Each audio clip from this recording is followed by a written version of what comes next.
حضرت عمر رضی اللہ تعالی عنہ، جن کے پاک نام پر آج مسلمانوں کو فخر ہے اور جن کے جوش ایمانی سے آج 1300 برس تک کافروں کے دل میں خوف ہے، اسلام لانے سے قبل مسلمانوں کے مقابلہ اور تکلیف پہنچانے میں بھی ممتاز تھے۔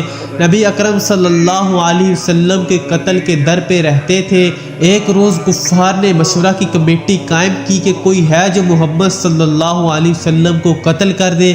نعوذ باللہ۔ عمر رضی اللہ تعالی عنہ نے کہا میں کروں گا۔ لوگوں نے کہا کہ بے شک تم ہی کر سکتے ہو۔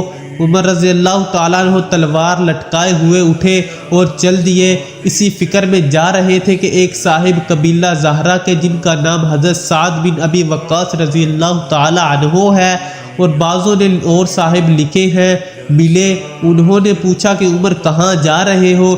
کہنے لگے کہ محمد صلی اللہ علیہ وسلم کے قتل کے فکر میں ہوں۔ نعوذ باللہ۔ سعد نے کہا بنو ہاشم اور بنو زہرہ اور بنو عبد مناف سے کیسے مطمئن ہو گئے؟ وہ تم کو بدلہ میں قتل کر دیں گے۔ اس جواب پر بگڑ گئے اور کہنے لگے کہ معلوم ہوتا ہے تو بھی بے دین یعنی مسلمان ہو گیا، لا پہلے تجھی کو نپٹا دوں۔ یہ کہہ کر تلوار سونت لی اور حضرت سعد نے بھی یہ کہا کہ ہاں میں مسلمان ہو گیا ہوں۔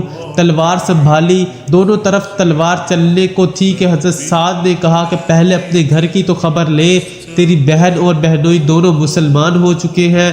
یہ سننا تھا کہ غصہ سے بھر گئے اور سیدھے بہن کے گھر گئے۔ وہاں حضرت خباب رضی اللہ تعالی عنہ ان دونوں میاں بیوی کو قرآن شریف پڑھا رہے تھے۔ حضرت عمر رضی اللہ تعالی عنہ نے کواڑ کھلوائے۔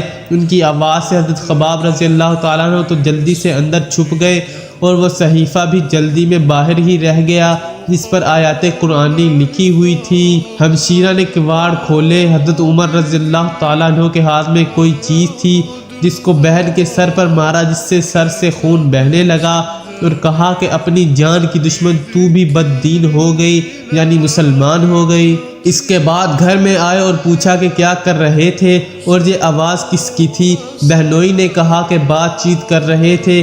کہنے لگے کیا تم نے اپنے دین کو چھوڑ کر دوسرا دین اختیار کر لیا؟ بہنوئی نے کہا اگر دوسرا دین حق ہو تب۔ یہ سننا تھا کہ ان کی داڑھی پکڑ کر کھینچی اور بے تحاشا ٹوٹ پڑے اور زمین پر گرا کر خوب مارا۔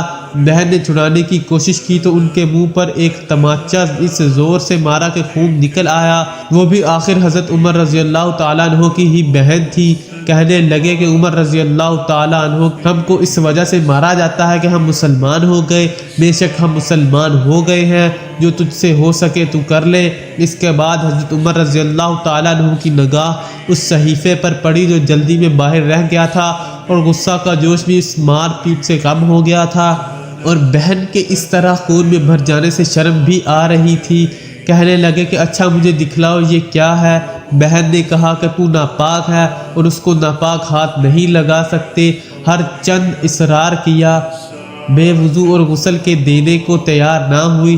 حضرت عمر رضی اللہ تعالیٰ عنہ نے غسل کیا اور اس کو لے کر پڑھا۔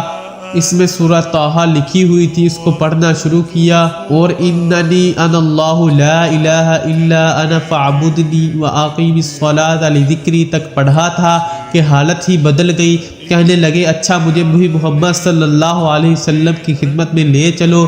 یہ الفاظ سن کر حضرت خباب رضی اللہ تعالی عنہ اندر سے نکلے اور کہا کہ اے عمر رضی اللہ تعالی عنہ تمہیں خوشخبری دیتا ہوں کہ کل شب پنج شنبہ میں حضور صلی اللہ علیہ وسلم نے دعا مانگی تھی کہ یا اللہ عمر اور ابو جہل میں جو تجھے زیادہ پسند ہو اس سے اسلام کو قوت عطا فرما۔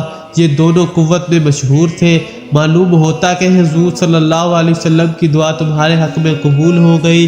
اس کے بعد حضور صلی اللہ علیہ وسلم کی خدمت میں حاضر ہوئے اور جمعہ کی صبح کو مسلمان ہوئے۔ ان کا مسلمان ہونا تھا کہ کفار کے حوصلے پست ہونا شروع ہو گئے، مگر پھر بھی یہ نہایت مختصر جماعت تھی اور وہ سارا مکہ بلکہ سارا عرب اس لیے اور بھی جوش پیدا ہوا اور جلسے کر کے مشورہ کر کے حضرات کو ناپید کرنے کی کوشش ہوتی تھی اور طرح طرح کی تدبیریں کی جاتی تھی۔ تاہم اتنا ضرور ہوا کہ مسلمان مکہ کی مسجد میں نماز پڑھنے لگے۔ حضرت عبداللہ بن مسعود رضی اللہ تعالیٰ عنہ فرماتے ہیں کہ عمر رضی اللہ تعالیٰ عنہ کا اسلام لانا مسلمانوں کی فتح تھی اور ان کی ہجرت مسلمانوں کی مدد تھی۔ اور ان کی خلافت رحمت تھی۔